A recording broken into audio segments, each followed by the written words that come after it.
একজন ভদ্রমহিলা তার বাড়ি থেকে বেরিয়ে দেখলেন তার বাড়ির সামনে তিনজন বৃদ্ধ ব্যক্তি বসে আছেন। তিনি তাদের কাউকে চিনতে পারলেন না, তাই বললেন, আমি আপনাদের কাউকে চিনতে পারলাম না, কিন্তু আপনারা মনে হচ্ছে ক্ষুধার্ত। আপনারা ভেতরে আসুন, আমি আপনাদের খাওয়ার ব্যবস্থা করে দিচ্ছি। তারা জিজ্ঞাসা করলেন, বাড়ির কর্তা কি ভেতরে আছেন? ভদ্রমহিলা বললেন, না, তিনি বাইরে গেছেন।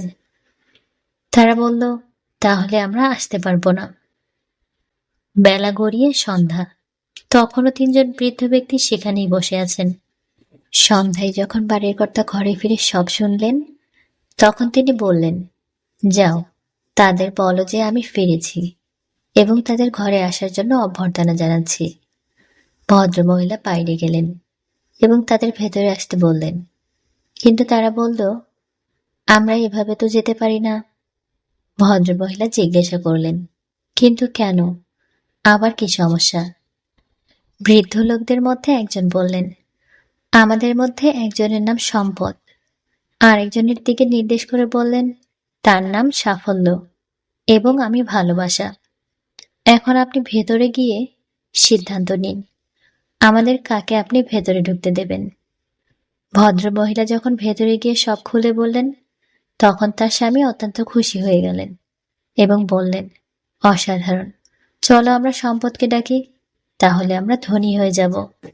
তার স্ত্রী এতে সম্মতি দিলেন না।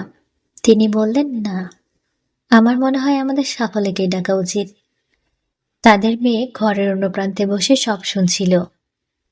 সে বলে উঠল, তোমাদের কি মনে হয় না আমাদের ভালোবাসাকেই ডাকা উচিত? তাহলে আমাদের ঘর ভালোবাসায় পূর্ণ হয়ে উঠবে।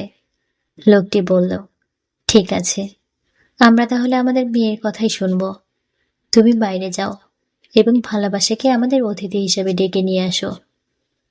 ভদ্র মহিলাটি বাহিরে গেলেন এবং বললেন, আপনাদের মধ্যে ভালোবাসা কার নাম?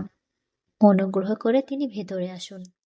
ভালোবাসার নামের বৃদ্ধ লোকটি উঠে দাঁড়ালেন, বাড়ির দিকে হাঁটতে শুরু করলেন।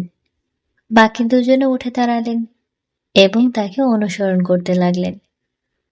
ভদ্রমহিলাটি এতে ভীষণ অবাক হয়ে গেলেন এবং বললেন, আমি তো শুধু ভালোবাসা নামের বৃদ্ধকে ভেতরে আসার জন্য আমন্ত্রণ জানিয়েছি, আপনারা কেন তার সাথে আসছেন? বৃদ্ধ লোকেরা বলল, আপনি যদি সম্পদ আর সাফল্যকে আমন্ত্রণ করতেন, তবে আমাদের বাকি দুজন বাইরেই থাকতাম, কিন্তু আপনি যেহেতু ভালোবাসাকে আমন্ত্রণ জানিয়েছেন, সে যেখানে যায় আমরা দুজনও সেখানেই যাই। যেখানে ভালোবাসা থাকে সেখানে সম্পদ ও সাফল্য দুইই থাকে। গল্পটি কেমন লেগেছে অবশ্যই কমেন্ট করে জানাবেন।